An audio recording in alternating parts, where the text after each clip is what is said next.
chop, chop, chop the squid. Chop, chop, chop the squid. Chop, chop, chop the squid. Disappoint my father.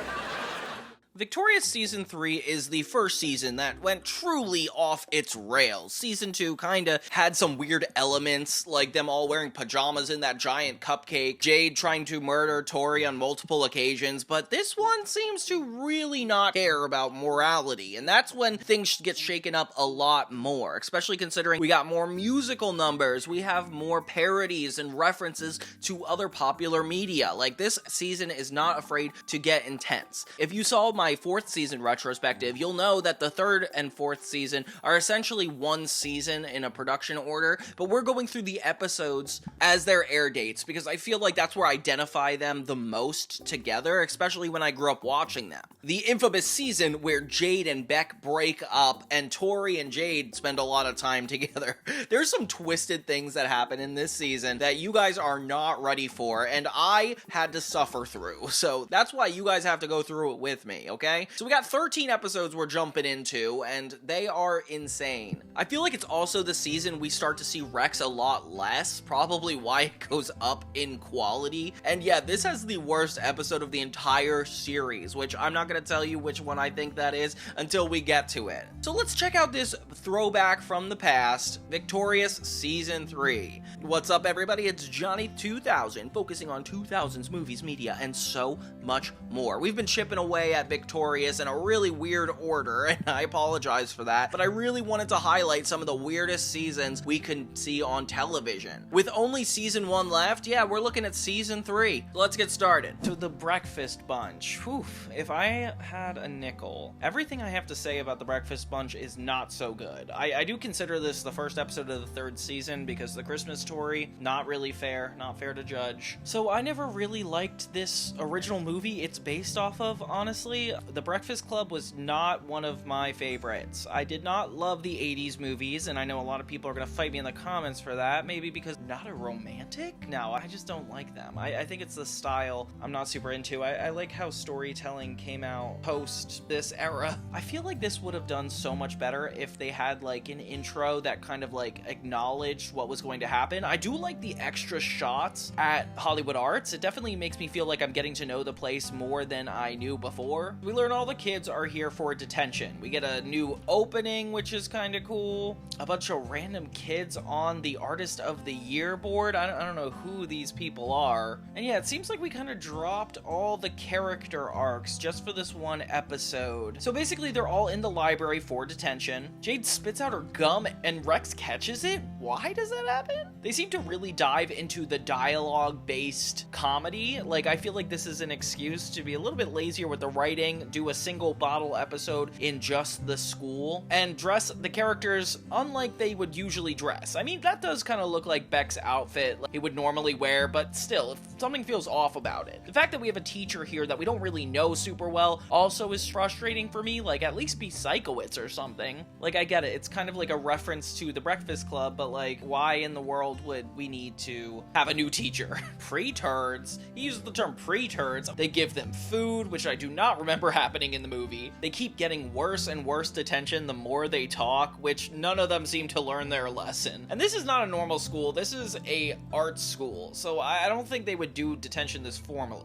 Oh, and the episode is just so many montages of everybody doing stuff weird. I think Kat does not have that extreme drawing skills. Like, what are they even doing in this section? She pours glitter on herself, Andre's flossing. It just feels like a lot of visual gags that are kind of too random to even be scripted at some points. So the kids all want tacos, but they know they can't really leave the library, so they decide to break the rules. Of course, Jade has to be the daredevil one out of everybody, and has like some dialogue with Kat. I feel like it's kind of an inside joke, the fact that it's referencing the Breakfast Club. Like, I feel like there's a lot of stuff I should be getting, but I don't. Like Jade and Kat having a little confrontation, like that doesn't feel like normal Victorious. And a lot of the kids watching this episode probably don't know know the references. Like, I feel like back in the day, we didn't really watch 80s movies casually, you know? So Trina is able to sneak the tacos into Tori's locker, which, great for them. Not really a plot, but keep going, I guess. Then they find themselves trying to avoid the teacher so they don't get in even more trouble. And this school is very limited. Like, they had to build sets just to make it look like there's even hallways.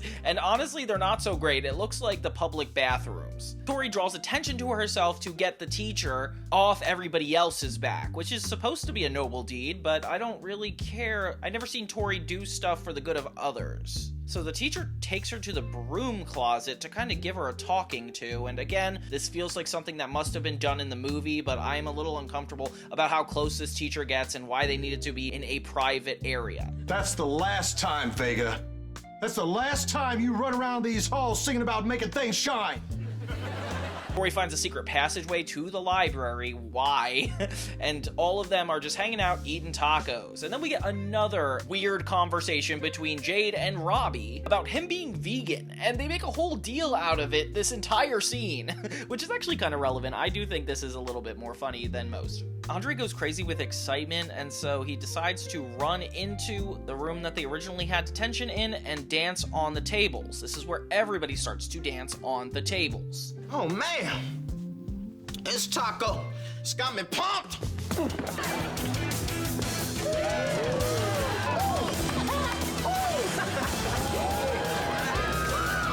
They start to act really delirious, which we all know what they're trying to insinuate. Come on, guys. Tori reveals that she has a skill of shooting arrows with only her foot, and of course, Dan Schneider had to have written this episode. You're asking us to make fun of some of this stuff. Like, I can't believe how many feet references there are in Nickelodeon shows. Like, it's a little uncanny after a certain point. Yeah, it feels like they're celebrating something that didn't end up happening. Robbie ends up becoming more of a daredevil by the end of the episode, but barely, just because he talked about being vegan. What?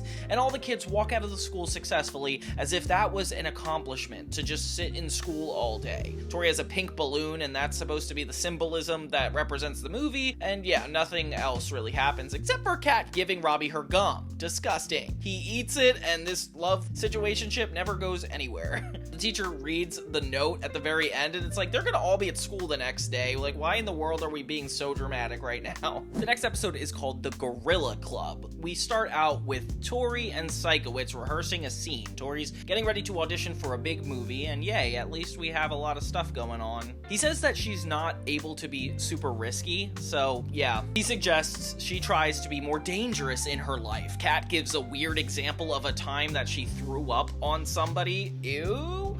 And Tori just pants as Sikowitz, as if that is a way of proving that you are more dangerous. This episode low-key gives me a lot of the bird scene vibes. Remember that episode where Tori had to figure out the perfect way to deliver the bird scene? Which is nice. I like that we're going back to season 1 concepts, because that's when it was truly at its peak. They all hang out playing poker with a bunch of pieces of candy, and honestly, this is the way to live. This is what I was doing in high school. Playing cards and betting candy. I love candy, guys. I'm not gonna get into it. Trina is talking about a package. She basically ordered 10-inch high heels, which is ridiculous. How do you even walk in stuff like that? And she criticizes them for even judging her about it. They hear about this place called the Gorilla Club, which is an exclusive joint that Tori insists on wanting to see, so that way she can not play it safe anymore, like Sikowitz says. When they get to the club, it's really intimidating and honestly a little horrifying. Like, I can see why it's exclusive, and I don't even understand why all these people are here. People leave here alive, right? Sometimes. Tori's insistent on going on one of the contraptions called Balls of Pain, and basically she humiliates herself, trying to act really cool. And her friends are there to support her, but yeah, it's not going well for you, Tori. Okay, I got this. I got this! No, I don't! I don't got one! No. I feel like in the Schneider shows, they try to make their main characters just timid is usually their personality trait. Like, Tori's timid, Carly was timid on iCarly. It pushes them into new situations that really test them. And this one being her situation is so funny. I can't imagine doing this kind of stuff in high school, though. Like, what's the equivalent to the Gorilla Club? Like, maybe Fight Club? Like, are they trying to make all these movie references? I still feel like I don't know how to feel about this season quite yet. Kat does the Balls of Pain super easily. easily, and honestly, it's so funny watching her frolic through them, like the way Tori denied them. So she goes back to Psychowitz, hoping that all of this experience will lead to her having better acting skills. And unfortunately, Victoria Justice, it's not happening. No, it's not personal. It's not personal. So she goes back to the Gorilla Club for the real risk, knowing that she hasn't done it quite yet. I feel like Beck is the central character in this for her. It could have easily been André, but it has to be Beck here. And she tries the balls of pain one more time, finally succeeding and almost showing off. Kind of obnoxiously, though. It feels like they're trying to make this more like a grunge vibe because they have everybody in the audience dressed in black or some sort of dark emo setup. So obviously Jade doesn't like that Tori's spending a lot of time with Beck, which is kind of a fair criticism. I feel like before it was kind of unhinged of her, but at this point, like 3 nights with the same girl, I guess that is a reason to be a little sketched out. But Jade doesn't usually think before she judges, so I don't know if I could judge her here. So Tori tells him she's being taught how to take risks, which is great, good for them. She ends up trying to wrestle the gorilla from the club, which I didn't know there was a physical, actual gorilla. Okay, we were introduced to it before, but I didn't know it came out to play. Everybody is watching as Tori tries to take on the ape. Wait, is an ape and a gorilla the same thing? I don't know. So this guy physically gets Tori and throws her into the crowd. What in the world? Yeah, there's an intense fight going on between the two, and I'm glad it's not between another student. That would be crazy.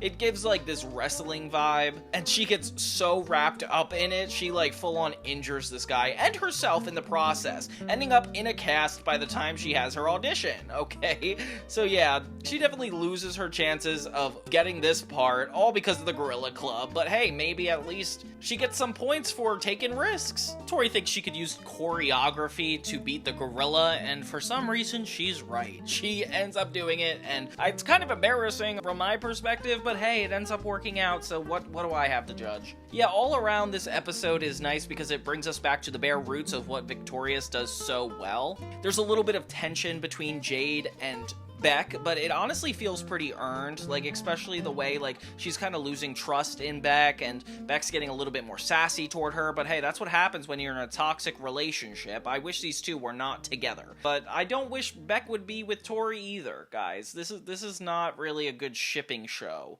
especially with the bare minimum they give us to actually work with. Better than the Breakfast Bunch episode, which is completely parodying a movie, I feel like the Gorilla Club takes us back to what we like about Victorious, which is pretty positive. Okay, so the next episode we have is The Worst Couple. Ooh, cool idea for an episode. This is about Sinjin putting together a newlywed game type show. And honestly, I can't believe how many times they're gonna do this game show trope. They get away with it a lot more than you think. I really like the dialogue in the opening scene, like Kat referencing the Titanic, saying she gave away the ending. That's so funny. Toy's trying not to be behind on the tech front. She really wants the new Pearphone GX, and she's worried that the new one will come out before she gets rid of the old one, and honestly, it's very relatable, especially for this point in time. So that's when Sinjin comes in to tell everybody about his little show, and I wish this was a little bit more revolving Jade and Beck before the whole plot line comes out. But since most of the main cast isn't actually couples, they find themselves having to pair off in pretty inauthentic ways. I like that Sinjin is like attempting to make this because it definitely has to do with like the Hollywood industry, and that's 100% what Victorious is usually going for. They have a whole studio audience here too. Oh my god, Tori brings a whole cord to charge her phone, which is so disrespectful. I can't believe that she did that. We finally get to see the Northridge girls. What? And they're just like sassy teenagers that they do not get along with. And who doesn't love a little bit of school competitiveness for no reason? Tori's so rude though, having her phone in the middle of like a recording. Like, that's ridiculous. So a lot of this is just straightforward a comedy bit with André and Kat acting like they're a couple, Robbie and Tori, with Trina being the prompt user. Now, say hello to our query girl, Trina Vega.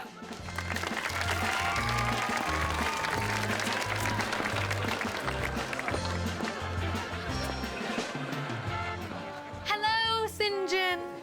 Tori super disrespectfully keeps her phone on her the entire game show with her cord plugged in, which that part kind of bothers me too. I kind of feel bad for Sinjin because honestly, this does not go well for him, making his game show not look like the best. So Beck and Jade end up winning for the worst couple. I'm not happy with our relationship. We'll be right back with more of Queries for Couples. Which honestly is very frustrating, especially for them. And Jade ran over Sinjin. Oh my god. Okay, is that not pushing things too far? This is when I'm saying when this show gets really unhinged. Like, she just ran over Sinjin and we're just not talking about it. Tori's phone is messed up, so they actually make it relevant in the transition scenes with all these broken keyboard buttons. Very creative. So Beck and Jade actually get into a full-on argument about this in the closet. And I think Beck is actually taking this seriously, and the only conscious one in the relationship to be like, hey, maybe we're kind of toxic? We were voted worst couple, and the other two couples weren't even real couples. Which, yeah, they're definitely a toxic couple. It's almost like satirized to a fault, where it makes you think, as an adult, maybe these relationships are okay. Kat comes in and gets involved. Oof, that's not good. And Beck uses her as an example, which is very fair. I feel like Beck is the straight character in this show, the only one that's, like, grounded to what's going on, and yet he's rarely used, so it's kind of funny. Kat passes out for the teacher to ask what's going on with her, and they think it's the janitor, which is not cool. I hate that they're like cornering him like this. Don't show us this man as if he's like guilty of doing something. Like, I don't know, this one is just a joke in poor taste. We go back to the card table. Okay, they replace the dining room table with an excuse to keep these main characters talking. Rex is here, but it really doesn't matter, guys. I feel like Rex is almost like not focused on. He's like a joke that went on too long and now they just have to keep him here. So later, Jade and Beck show up to Tori's house, demanding why they didn't get invited, which is a very awkward situation. I can't imagine a conversation going like this in today's society. I feel like because of phones and social media, people are a lot less honest, and maybe that's why this show is a little cathartic for some people. Like, they like the quote-unquote honesty, but I do think it's a little blunt for no reason sometimes.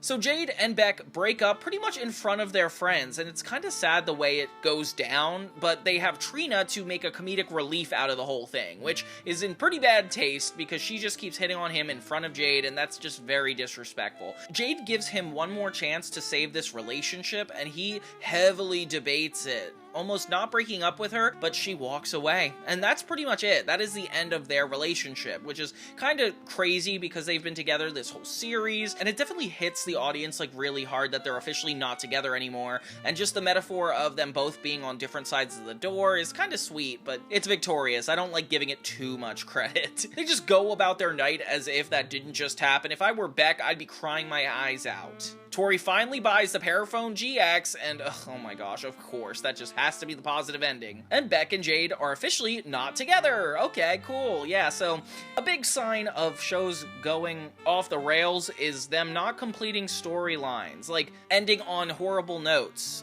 like this relationship. All around, I like the concept of Sinjin hosting this show. I like that Beck and Jade's relationship is finally being addressed and taken seriously. Like, there's a lot of upsides to this, and I'm actually enjoying the third season so far. Like, these last two episodes were pretty good. I think the Breakfast Bunch really got me off to a rocky start, and now I'm a little nervous for the rest of it. But the next one is probably my favorite in this entire season. It's called Andre's Horrible Girl. So we start out Andre's Horrible Girl with Jade watching Kat throw a can of soda into the trash for no reason. These small moments of nonsense are really admirable. Like, I like that Nickelodeon really tests to see if you're paying attention. Like, sometimes they test it to a fault where they just put out inappropriate stuff as if they don't care what you notice. But this is one of the funnier moments because it's a lot more subtle. Jade and Beck are officially broken up, so she's trying to get solace from Kat, but not admit it. So she's just kind of being a bad friend in this moment, honestly. Do you ever have a friend that only hangs out with you when they need something from you? That's how I feel like Jade is, for sure. So Kat's telling her she's babysitting her boss's house, and Jade's like, okay, I'm gonna come too. Oh, okay.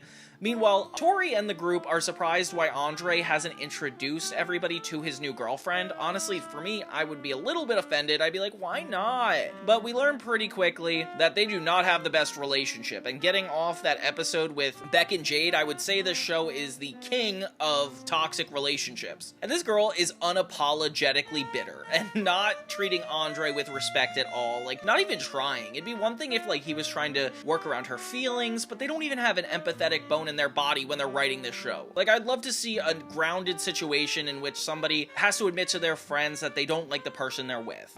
What can I get you? That girl I came in with, she wants a cinnamon salad, but with no crab. No crab. I'm serious. Please don't put any crab in the salad. She will kill me. If you do, she will kill me. That's when they head over to Nozu, and this is the first time we get this new location, new hangout, and I love Nozu. I think this is a great addition to the show, especially since like that karaoke bar was kind of trying to do the same thing, but wouldn't quite get there. They acknowledge it with the owner of the building, and she like tries to pretend like this is nothing. André admits to Tori that he's only with this girl because her dad is a record producer. Oh my god, real mature André. I do feel like this is how people in LA operate. It's like very transactional, but the fact he like at first is trying to act like he likes her is kind of sad. Like Tori clearly knows something's up. They're like really good friends. These are a lot of moments for nice heart-to-hearts with these teenagers talking about relationships and situations that they just refuse to take. They just do comedy beat after comedy beat. André doesn't like this girl doesn't like André. Disrespect, disrespect. That's the entire show of Victorious in a nutshell. So Jade hangs out with Kat at her boss's house. Yay, we're hanging out together. Only to see that she has a signed guitar with Elvis Presley on it, and for some reason this is Jade's idol. Didn't expect that piece of lore to be dropped. And this whole B-plot is very stressful, because like Kat is literally just in this woman's home trying to take care of things, and Jade is honestly the chaotic one, which is crazy between her and Kat, like that has to be that way. I'm Elvis Presley and I'm touching my guitar. That's right, baby. I touched the boss's skull, now I'm touching my special guitar. She ends up breaking the guitar, which ends up feeling like a Drake and Josh episode. See? I touched the guitar and nothing bad happened. Kat and Jade are really good together. I wish they got the spin-off show instead of Sam and Kat. Like, give Janet McCurdy a break. So once Trina hears that Andre's girlfriend's dad is a record producer, she changes her whole personality to try to meet him. Oh my god, of course. She is like the fangirl to the max. So Tori and André are about to sing a song at this girl's birthday party and potentially be famous because of that. But André finds himself getting more and more discouraged by this lie, especially the way she treats him. It's just so not cool. He ends up not being able to keep up the lie and just breaks up with her right then and there. But she still wants him to perform the song, which this is the most logic broken part of the entire episode. I don't know why he gets his cake and eats it too. Like, this is ridiculous. Jade does her best to fix the guitar, which at first is like really sweet. Like maybe her and Kat could get through this plot line pretty simply. Beck and Robbie come over to help out, and it's really awkward because Jade and Beck broke up, but at least they remind us of that. That's some good storytelling. And everything gets so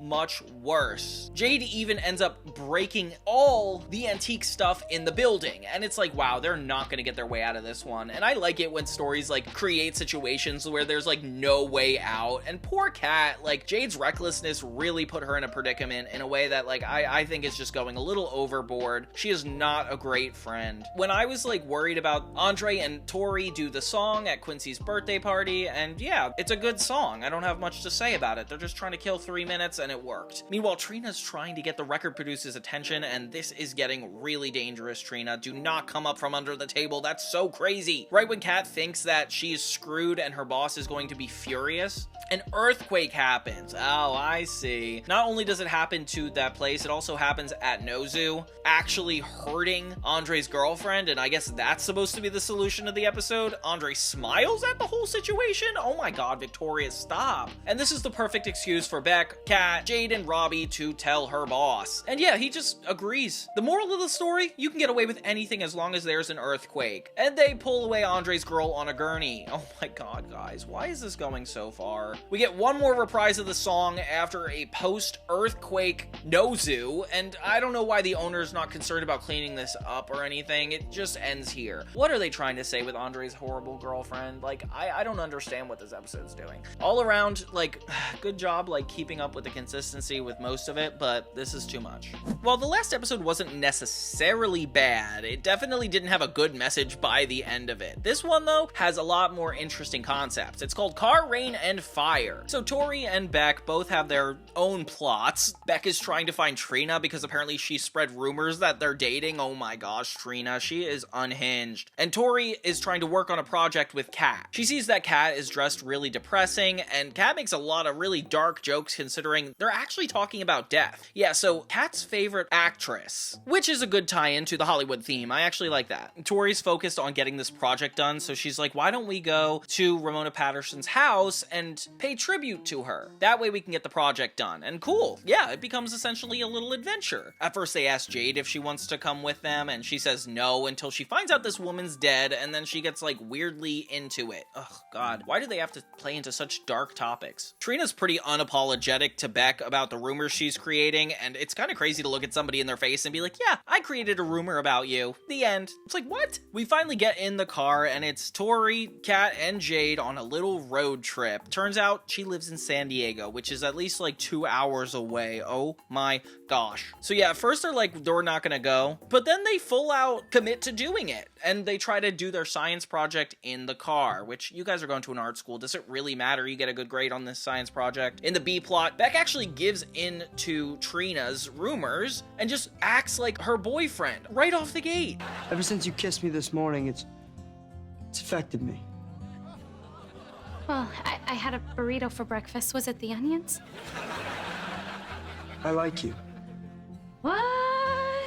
And even kisses her. You don't know what's going on. As an audience member, I think this is insane, especially since him and Jade aren't together. I'm like been thrown for a loop. The adventure with the girls ends up getting worse when it starts to rain, and it turns out they don't have a hood. Oh my gosh. So it's Kat's brother's car, and they do not have any of the things that you need. Better. You guys be kidding me. Which sucks because this is a 2-hour ride and I'm already getting anxiety for this trip. I would not want to go on this. So Beck asked Trina to make him a turkey. She does not know how to cook. She's running around the kitchen like a crazy person, even gets a raw turkey into the microwave. Like, none of this stuff is actually working. Her dad doesn't seem to care either, and I love when the parents get involved, guys. The parents are the worst parents in any show I've ever seen. They are unapologetic, they are rude, dismissive, and they do not know what their kids are up to. Like, I can't even believe it. Meanwhile, the rain gets horrible, and I feel terrible for these girls. Like, this is the worst situation you could be in. They finally make a quick pit stop, where they find a bag of feet in the trunk of the car, and it's like, how is Kat gonna explain this? And she really, really doesn't. What is this? Don't worry, they're not real feet. But why does your brother have a bag of fake feet in the trunk of his car? I'm not gonna lie, my brother's pretty weird. They try to get the roof on, and of course there's no roof. They encounter a clown that's just terrifying, and this was in the era where people were scared of clowns. Like, this was a real thing. We cut back to Trina and Beck, and while I still have so many questions, André shows up and tries to win Trina's heart. Do I not have a happy-go-skippy personality? Yeah, you do it. Then give me a chance. Give me a chance to show you the joys of André. Let me love you. Let me love you like a champion, babe. Beck then arrives and starts to fight André about this whole situation, and this is like Trina's dream come true, but she's terrified. And now I think I see what's about to happen with these people. It must be like an act of some sort. They finally get to Ramona's house, and Kat brings a picture and lights some candles, and it's a really, really sweet moment with Jade and Tori realizing why they came all this way. Aww. But they're interrupted by the actual woman herself, who didn't die, and like, how in the world did these guys get onto her front lawn so close? If she's really like a famous actress, I don't think her security would be that minimal. Why did you think that she was dead? I read it online. It said Mona Patterson joins the dead. That's a new TV show, you dip. And this woman is a horrible person, not respectful at all, and even brings out a water gun to shoot at them, which is so sad because Kat really cares about this woman, and like, I feel for her. Like, you always have like your idol, but like, can you imagine your idol squirting water at you until you leave their property? That's just depressing. Later, Robbie shows up to add to the drama of André and Beck, and then it's all three of them getting into a physical altercation. At least they're using their acting skills to the test. Trina gets so freaked out, only for them to pretend nothing ever happened. Like, why? And we learn it was all a prank to get back at her for spreading these rumors. Okay, I think I learned something. So yeah, Tori finally ends up finishing her science project with Kat. Guess they had an all-nighter. Still, I don't believe they could have put this together. They turn on the news only to find out the candles that Kat put down actually caused a real fire. Oh my lord. The cause of the fire? This cinnamon bun scented candle. Tori just puts a finger up to her mouth, says to be quiet, and the episode ends there. And yeah, then we get an unnecessary musical number in the ending credits. I mean, at least this episode didn't waste 3 minutes of just them singing. The plot line is so funny. I like that they actually have like a bonding trip, but none of them actually are getting along during it. The fact that Tori has this whole goal of finishing the science project, you already feel bad before it starts. And I feel horrible watching the rain go down. This one is probably one of my favorites in the season because it actually balances like a real story. Despite the fact they didn't learn anything by the end except for the fact they could literally get away with murder, the rest is fine. I think I had a good time with this. And the thing that is cool about Beck and Jade breaking up is these two characters can get a lot more intimate with the other cast members in a way they couldn't before, because they were always like kind of glued together. So that's where I want to go on to the next episode, Tori and Jade's Playdate. The next episode is Tori and Jade's Playdate.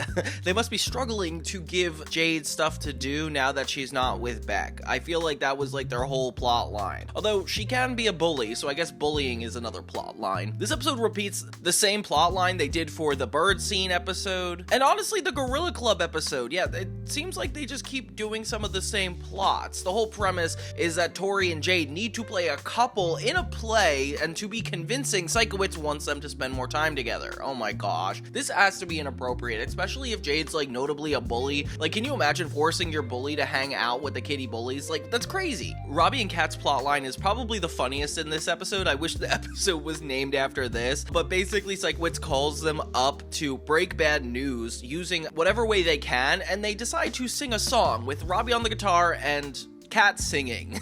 They break news to this little kid that Psychowitz ran over his bike. Oh my gosh, that's so funny. So other people start commissioning Robbie and Kat to start breaking other bad news like André does, and we get like a whole new song out of it. At least these songs make a lot of sense. Of course, Jade loves to be difficult and is not making it easy for her and Tori to do their project. So they give us a scene from the play that they're rehearsing, and it's crazy how intricate these set designs are, especially if this isn't like going up formally, or I guess maybe it is being performed, but like still, like this is a crazy high production. Like, why would you get perfect bricks? Like, even high schools don't do this. André and Beck play two little twins, which is actually kind of cute. Jade and Tori get into some fights as a married couple, but Psychowitz does not believe it, so he forces them to spend more time together. They bring Burf into it to keep an eye on them and make sure they don't leave Nozu and enjoy their date. What the heck? You can't force kids to stay at a restaurant and go on a date? This is insane. But Burf becomes like a consistent character throughout the show. Like, he's in the Wanko's Warehouse episode and in the 4th season retrospective. Like, I can't believe how much this guy comes in. So yeah, Tori and Jade hate being on a date together. We get some funny quips back and forth. And yeah, they just have nothing to relate on, except for these two creepy guys that come to hit on them, and they are just so obnoxious. We really want to hang out alone. We are alone. Just the 4 of us. Bajoink!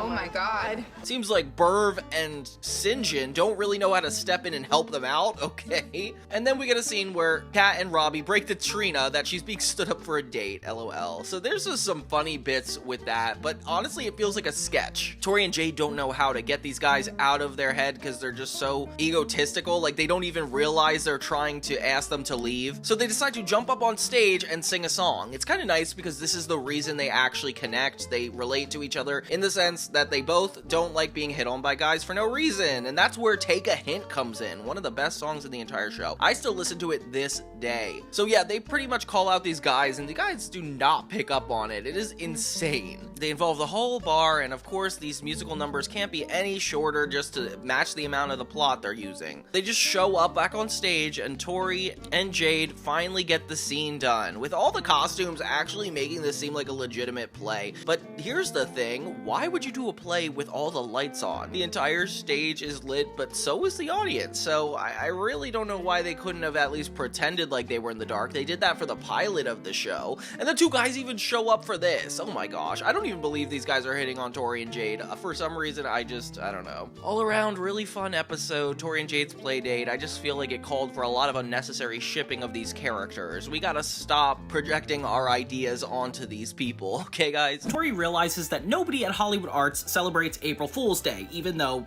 a bunch of April Fool-like things are happening, like somebody is in place of Mr. Sikowitz, Kat randomly blows a trumpet, Robbie's chair floats up, and Drake Bell even appears. Like, what is this? In the hallway, André runs up to Tori, telling her that there's a war. He tells her to forget it, but there's gonna be a pop quiz. I mean, it's like everything is off the walls. But immediately is shot by a Swiss arrow and carried out by two Congress-like men. And, like, what is happening already? And Tori gets on a plane into a helicopter, which is like, what is happening in this? Then there's like a Wizard of Oz parody, and it's starting to feel like all that in the sense that it's like a sketch show because of how disjointed these events are. Kat has a fish named Tofu, which is actually kind of cute. And I like seeing the boys dressed up as the Wizard of Oz characters. This is like kind of a shout out to Wicked with Ariana Grande. Tori comes in as Glinda, the Good Witch, and then Jade comes in as the Wicked Witch of the West, which is kind of cool. Next thing you know, a assistant director comes in and tells André he's needed for the next scene, and it takes you to the next scene. So Tori and André are having lunch with kids feeding them their food, which is really disturbing. And Robbie comes to say that there is a Beverly Hills volcano and they need to have one last kiss, and it's Robbie to Tori, which is super unexpected. But apparently the volcano retired and it's over. In the next scene, Jade is surprisingly nice to Tori, and they even have like a tickle session, which is really uncomfortable. I don't know why this has to happen.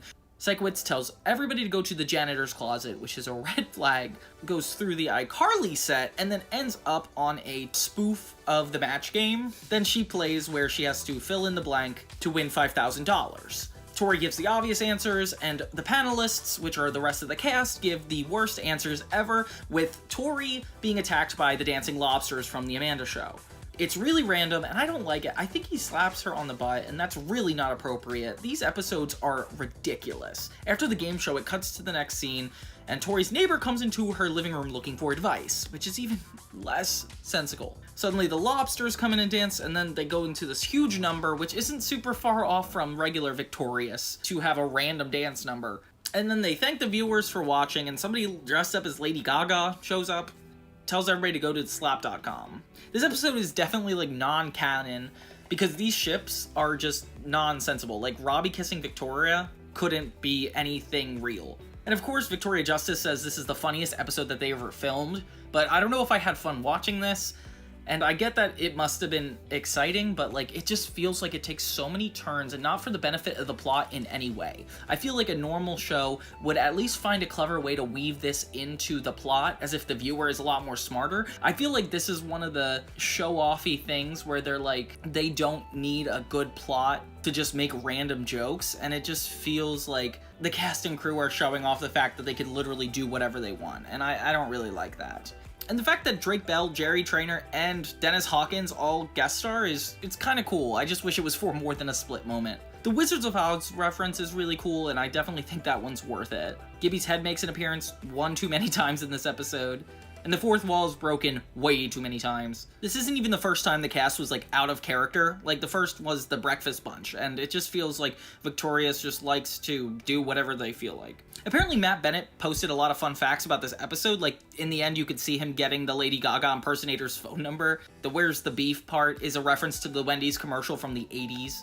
The iCarly gang flies through a bubble from the iCarly April Fool's episode, which aired the same night as this. The Mr. Belding reference is from Saved by the Bell, which is kind of fun. Overall, it's just ridiculous. And it feels like Tori's a part of it, but she's also not at the same time, which is just downright confusing. Driving Tori crazy. And this episode is the perfect example of the quality decline between Victoria's season 2 and 3. Like, at this point, they're not even trying. This feels like a glorified sketch show that just keeps going on and on with running character bits that don't necessarily need each other. Hey! Little girls! You can't drive those in the street! Like, something I really like about Seinfeld is the way they weave an A, B, and C plot together at the end of the episode. You have a problem that reflects another character's problem, that reflects another one, and then they all come together to solve it. With a bunch of characters with good intentions that often butt heads because of their needs not being met, this is not doing any of that. All right. It got worse. Driving Tori Crazy is an episode about Tori trying to get to school. Who cares that we're at Hollywood Arts? Who cares that we're learning about acting? I want to do an episode where Corey is late to school. Which makes me even feel more annoyed because in Zoe 101, Lola weaved acting into her storylines more than this show. It's okay, it's okay. I'm so sorry. And it's supposed to be about a Hollywood Arts high school. Before we get into the negatives, I do want to talk about the positives because there's very little. And my favorite one is getting to see each character one by one having a moment taking Tori to school. They're using it as an excuse to like kind of get deeper into the characters. And you know, you'll see that it's really annoying because it almost makes the characters look worse than they actually are. So it was like an almost really good concept. I feel like if we got more meaningful moments that also could have been funny instead of just slapstick crazy moments, that would have been better. When Trina takes Tori to school, she forces her to shave her legs while she's driving. And that's really annoying because it's like, you guys don't just drive together to school anyway. For God's sake, even iCarly had an episode about saving the environment. We're just not gonna go for that. Hey, move, lady. I'm helping the environment. Stupid hippie. Hey! Little girls! You can't drive those in the street! And I ain't just talking trash. Yeah, so Tori complains at school, and Beck is like, I'll take you tomorrow. And then when we think this is about to be super normal, Beck is driving with a bunch of girls fawning over him. And it's like, this really does happen to him every morning before school? Like, that's insane to me. I mean, it makes sense because it's like he's single in this time period, but I don't genuinely believe that people are following this guy around that closely. And I know Yvonne Jogia, which is the name of the actor playing Beck, actually wrote a book about his experiences on this. So if you guys read Jeanette McCurdy's book, this is probably a good sequel. The way the girls act toward Tori is disrespectful. Because if we know the main characters to do disrespectful things, obviously the side characters have to be even more ridiculous, literally ending in a physical altercation on the drive. Did you just call me a grunge? Oh, yes, I did call you. Okay, that's it! So Tori has to go with André instead. André has to bring his grandmother, which is so funny that that happens every day. Girl! Would you hold my oatmeal for me? Sure. Put your hands out! Okay.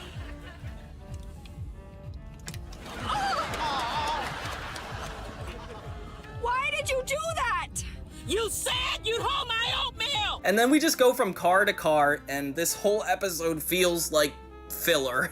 Sure, there's no actual story or plot anyway, so it's like filler for just filler's sake. Of course, I love Andre's grandma. She's one of the funniest characters in all of the shows. But after having seen Drake and Josh, even a little bit of Zoe 101, I feel like they did it better earlier in the Dan Schneider's TV series runs than now. If you don't like it, why don't you drive yourself? I don't have my driver's license. Where's the bathroom? Did you just break our door in?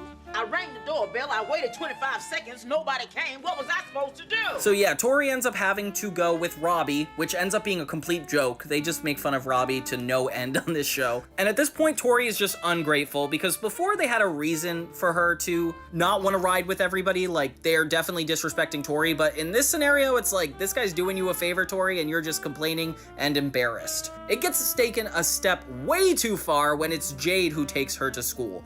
It's so funny because like at first you're like, why would Jade offer this? And then you see that like she's insinuating she's going to kill Tori.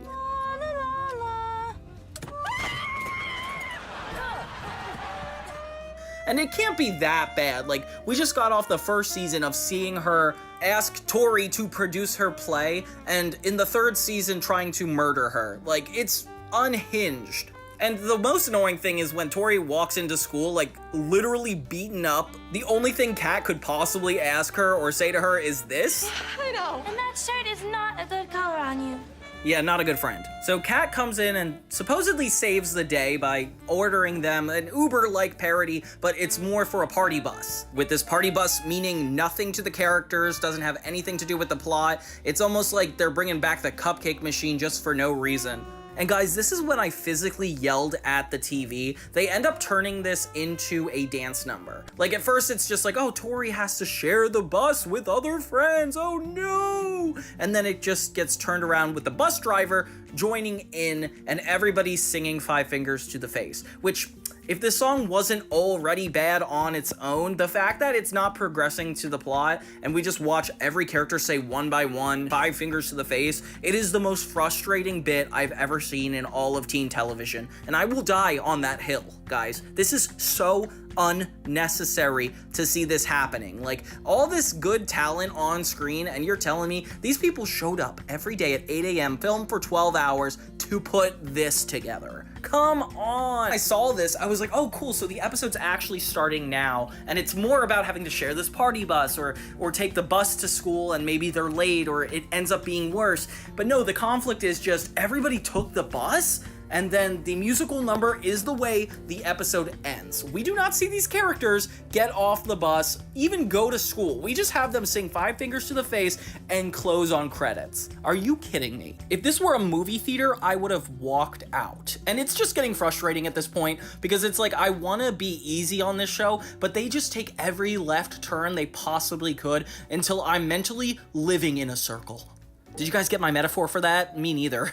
But yeah, if you ever wanted to completely guarantee you will waste somebody's time, show them season 3, episode 8, Driving Tori Crazy. You will not be disappointed, or have your expectations met, I guess. The next episode we got is How Trina Got In, and we're in like the final stretch of season 3, so this is about to get intense. Just kidding, there's not really a plot line that makes that important. So Robbie and Tori are at No Zoo, and Robbie insists on paying, but hey, he forgot his wallet. Oh my gosh. They're being bullied by a bunch of children at the other side, which is so funny. I don't know why, this is just such a good bit. So yeah, Robbie doesn't have any money, and neither does Tori, leaving them essentially stuck at this restaurant. The woman that owns it is not super pleasant, never is, and she just insults them constantly. So you're not excited for them breaking the news to her. So she's basically like, okay, we have to keep you here and working for us to make this money back, which I've always wondered if in sitcoms this was actually a real thing. Like, I feel like this has been referenced before. Like, I don't think you have to earn back money. That's like illegal to hold people against their will at a restaurant like this.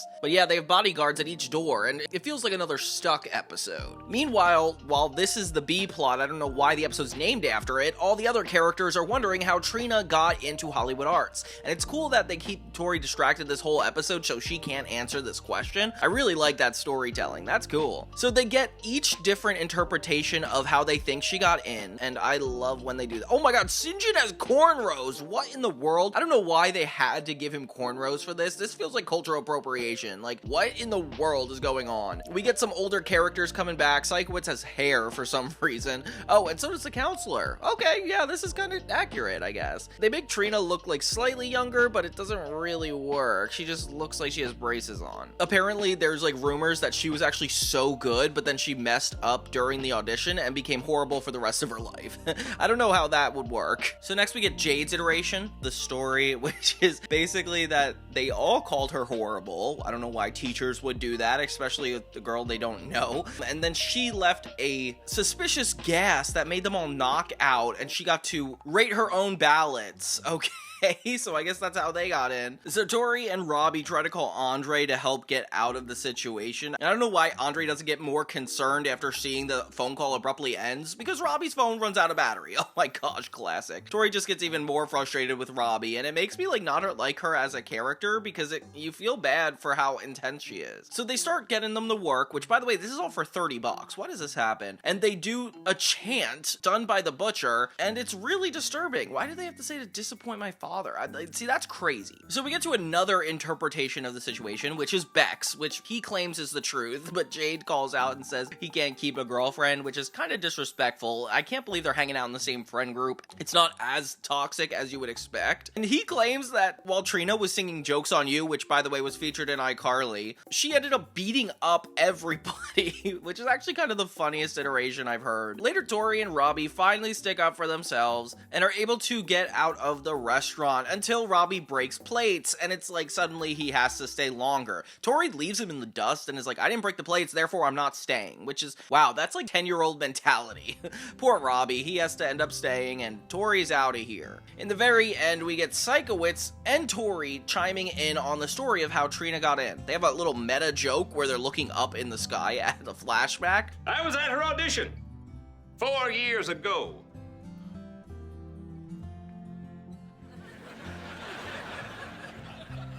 And yeah, they just move on from it pretty quickly. And we get the full story. Turns out it was just Sikowitz at the audition, and he took a mysterious coconut that made him delirious and imagined Trina was actually good, which is insane and hysterical. I can't believe how much crazy imagery goes into this. Now she's a hot dog! I love hot dogs! Oh, sing hot dogs! We end the episode with Robbie having to rub the sous chef's feet, and of course it always has to end up going like this. I can't believe all these Dan Schneider shows. It's getting on my nerves. All around really fun episode, taking two of the best tropes that have been done in all of the Schneider series, which are the stuck episodes and the storytelling from different perspective episodes. I really like both. And the fact that we're consistent with Jade and Beck's relationship thus far is really fun. I like that they still haven't gone back together and we're using it for stories. Jade definitely deserves to be independent so we can see what she's like on her own. It took us a while to get there, but it's still fun to like experience. I remember when this was coming out at the time, I thought it was such a big deal because I thought they'd just be together forever since they started the series that way, but I don't know if that's how relationships work. Yeah, not in real life at least. Tori Goes Platinum is the finale episode, quote unquote. It actually was supposed to be the finale of the first 13 episodes of season 3 and then end there, but they got renewed for a 4th season, allowing them to do 13 more episodes. And they didn't care to try to conclude it in any way. They just had fun in the 4th season, I guess. It's very reminiscent of Drake and Josh because their finale was Really Big Shrimp, and that was supposed to be the finale, but they ended up airing 2 episodes in between that. Victorious doesn't have that exact story, but in this moment, they tried to end with a 2-part special. And same thing with Drake and Josh. It's the first time that Drake musically is relevant and his career actually plays a part in the plot. And the same thing with Victorious. Tori is going to get signed to a record label. Actually a pretty interesting ending episode plot. But again, the fact that this whole show is supposed to be centered around performances and things that involve an art school, it does kind of shock me that this isn't the first 2-part episode. Like, why is Freak the Freak Out like our first special when this could have been an actual like realization and career movement? Like, at this age, I would have been inspired by stories like that, not just inspired by kids making fun of each other. I can't believe how similar this is to the end of Drake and Josh, actually. It's kind of crazy when you think about it. My favorite part of this whole special is the addition of Mr. Sheffield, the actor that plays Mr. Sheffield on The Nanny. Mr. Sheffield! Oh, Mr. Sheffield. Oh, Mr. Sheffield. Oh, Mr. Sheffield. Oh, Mr. Sheffield. Plays the record producer in this episode. And it kind of mimics the way it goes about in the pilot, where it's about talent being seeked out and everybody wanting Tori to be the highlight of the whole school. So everybody auditions for this record producer, and he is so picky. He doesn't like any of the students at Hollywood Arts, which, hey, I may not love the show, but you can't argue with me that they're not incredible singers. Like, if I saw all of these audition tapes that Mr. Sheffield is going through, I would probably make them all famous. Cruise ship.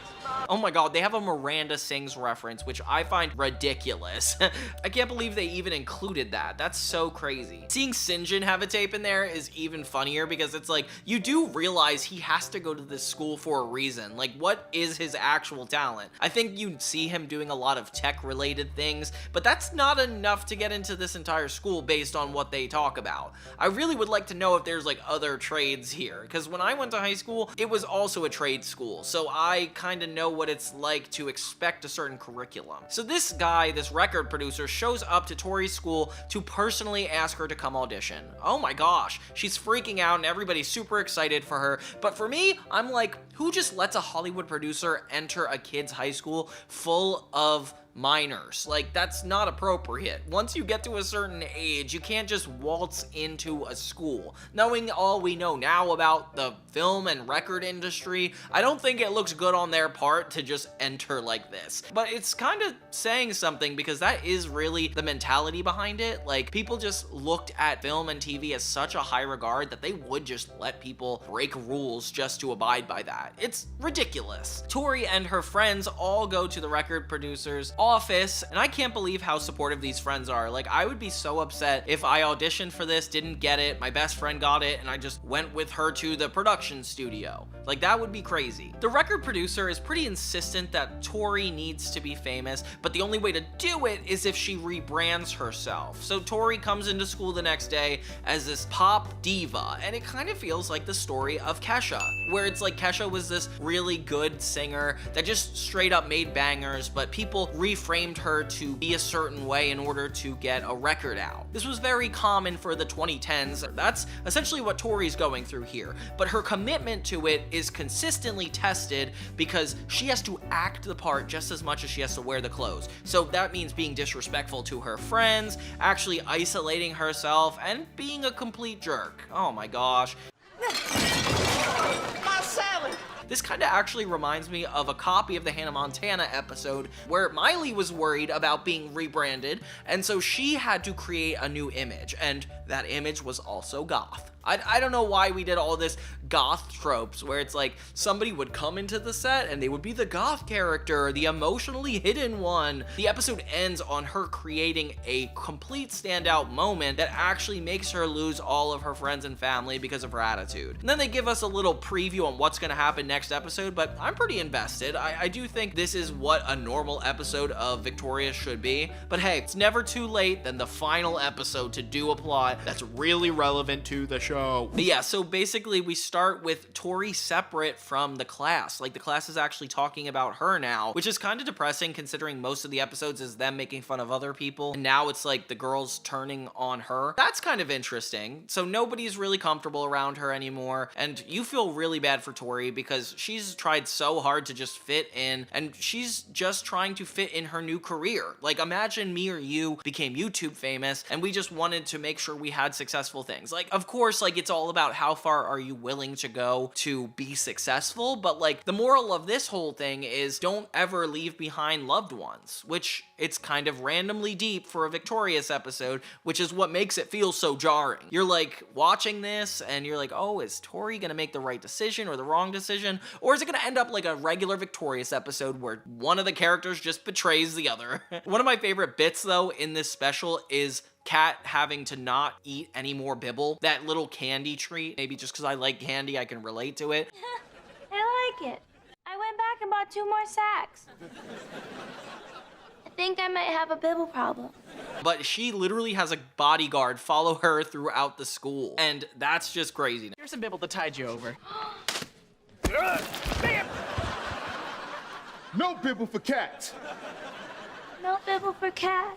Beck and Jade are not dating in this, which is a really important note, actually. Like, that is one of the big consistent character through lines that this show even has, you know, like Tori and Beck, and then Beck and Jade. Like, it actually provides a lot of interesting ships. And he's the only one that's actually supportive of her, making Jade actually get really furious with her. Now, Jade and Tori's relationship gets really strained because not only is she a horrible person and kind of mimicking Jade's whole look, let's face it, the only other person that acts like that is Jade. I don't know why they didn't just choose her for the record company. So Beck, André, and Robbie are the ones supporting Tori, which is actually really sweet. The friends come in, even though she's been kind of a jerk to them, and try to help her actually go through with performing at these music awards without letting anybody down. Tori ends up deciding that friends are more important than the music awards and standing up to the record producer. And you think this is like supposed to be the resolution to it all? Like, Tori is finally getting everybody on her side? Great. Like, this is going to be a very honorable way to end the series. But then Jade steps in and decides to take her place, so she literally sweeps the part from under her. Oh my gosh. There's a really prominent moment where Jade actually sees Beck and Tori on the webcam and sees them talking, and they're about to kiss. And oh my gosh, if I were Jade, I would be freaking out. This would break my heart. I feel like she's like really holding it together because it's concerning. She sees that Tori's actually a really good friend, and this kind of makes her act better. So Jade, after she sees that Tori is a loyal friend, she decides not to go out there. She literally decides to be the bigger person and lets Tori go out, completely betraying the record producer and sabotaging this entire music TV award show, which, by the way, can you imagine actually doing something like this? Like, you're on Nickelodeon and you fully go out in a completely different costume. Like, that would be insane. Jade ends up doing the right thing, which is really sweet. She kind of earns the right to date Beck again, I would say, just through her characteristics. Tori, like, respectfully stepped down from that relationship, and it makes you feel like a lot better about how the cast treats each other, because we've seen them in really poor, ridiculous times together, but this time they're actually coming through for one another, and I wish the series ended there. Like, this is the final two-part episode that could have ended the whole show, and they just didn't let it end there. And that's fine. You know, obviously, all is said and done. We got 13 extra additional episodes for an otherwise canceled show. The next episode kind of opens my eyes to how disrespectful the main cast is. It's the infamous episode featuring Jeanette McCurdy, which feels like more of a gimmick than anything else, and they just tried to write around it. Crazy Ponnie. So Tori comes to school in a horrible mood because of Trina, and yeah, I totally get it. Trina hands her snot tissue, and it's disgusting, even the thing Tori says about it. Meanwhile, the B plot is about Kat and accidentally shaving off Jade's eyebrows. Oh my lord. Okay, yeah, this is intense. Why are you so mad at Kat? She is trying to kill Kat throughout this episode, which is definitely a fun change of pace. I never see her try to kill Kat, of all people. Later, Tori meets a mysterious girl in the stall, Jeanette McCurdy, who plays a girl named Ponnie, and she's essentially a background character, doesn't get to say much, and it's a big meta reference to the fact that they have extras in the show. I mean, I don't get what the joke is that you're having a main character from another show playing an extra, as if they know what it's like to have that life. Whatever. You probably never noticed me. I'm one of the quiet kids who sits in the back and just reacts to stuff. You're a shrugger? So yeah, she says that she's just too shy, and Tori tries to welcome her into the friend group, but she does not show up for anything, not even lunch. So everybody thinks Tori's crazy for thinking this girl even exists, and when Tori goes back to check in on her, she finds St. John crying in the girls' bathroom. Like, what is he doing here? Later we find out she was just super shy, and she's still a little too nervous. So Tori comes across even crazier, and then Jade tries to assault Kat in the classroom, which, why aren't we getting the police involved at this point? Like, this is really dangerous. We just make light of a situation of this intense bullying, especially within its own friend group. Like, what in the world? My eyebrows are gone! No, they're not! I told you they're right here! Tori takes Ponnie's backpack to prove that she exists and finds a doll of herself in it. Oh my lord, this is crossing a line. I would call the police again. Dang, how many times? The police should be on call for Hollywood Arts. This is not safe. Ponnie even ends up changing her locker to say make it rot. Oh my lord, this is terrifying. So the kids try to give Tori an intervention in her home, which is actually really funny. I like the insanity plot line. It makes her look even crazier, especially when Ponnie shows up as a delivery driver. What in the world? We try to act like this is normal. Tori tries to make it look realistic, but it doesn't happen. And Ponnie even throws everything at her and runs away, which I don't know why her friends don't believe that this is because of Ponnie. Like, come on guys, believe your friend in this scenario. It's horrible. So yeah, Tori can't sleep the next night, and we got another horrible scene with her mother. I hate the parents in this show. It is beyond, like, parental ignorance. Like, come on. Ponnie ends up walking out of the soda machine, which you do not see coming, and she stands up to Tori explaining all of her intentions, and you are terrified.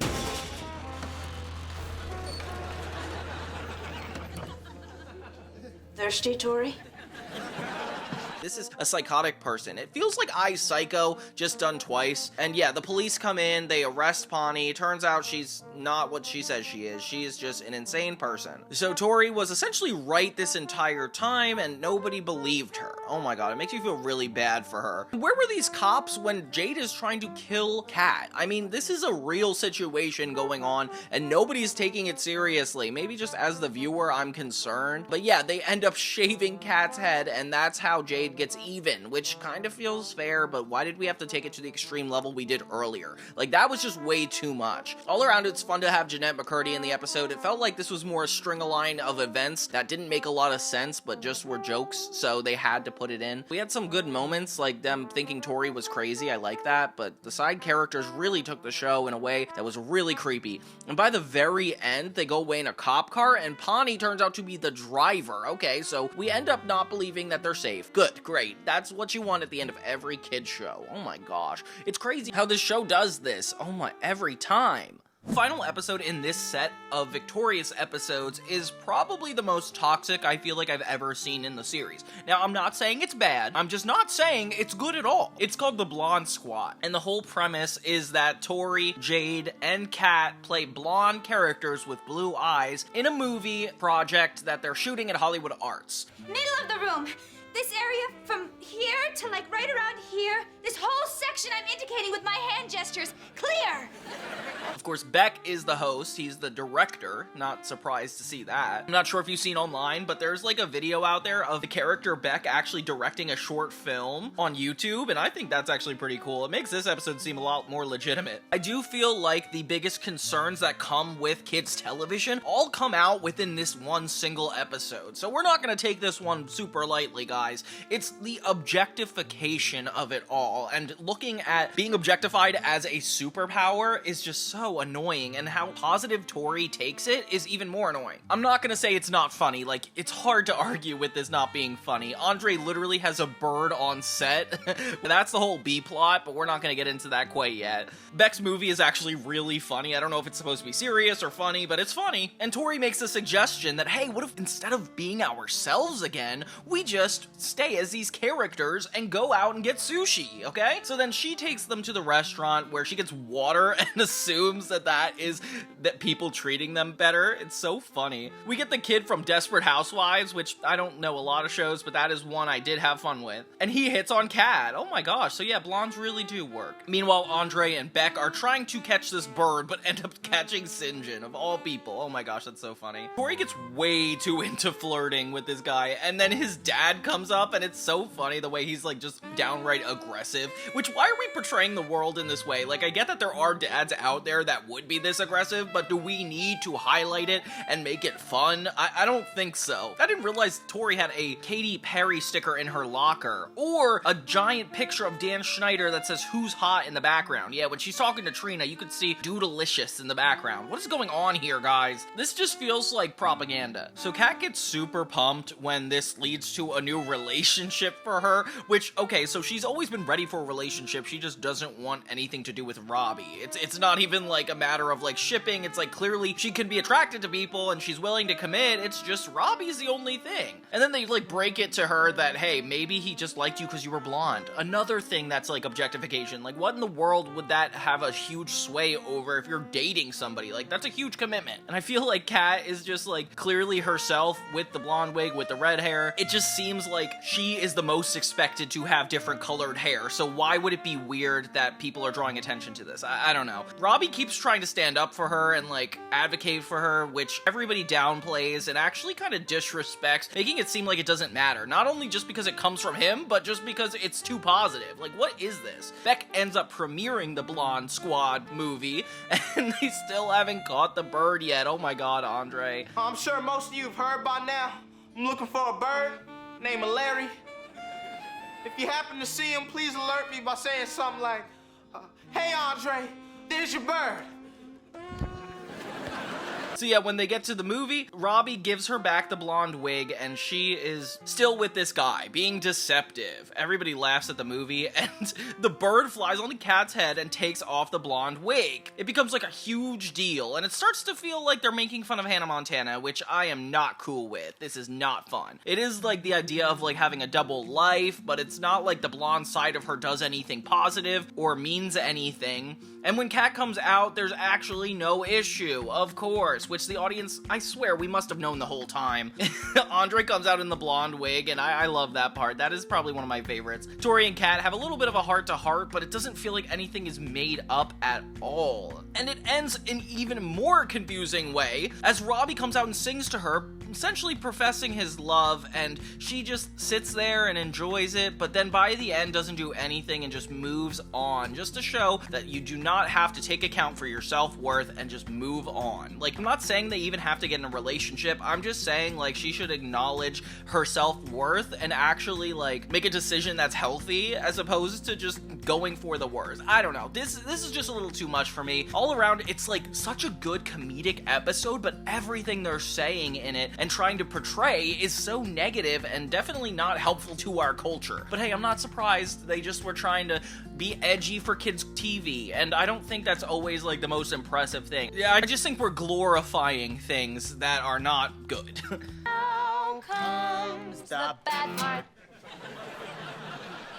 He was on his way to the doctor and he took a sharp turn. The cup fell over and spilled all the urine. 64 plus 9 equals 73. But please don't feel bad now that your car smells like pee.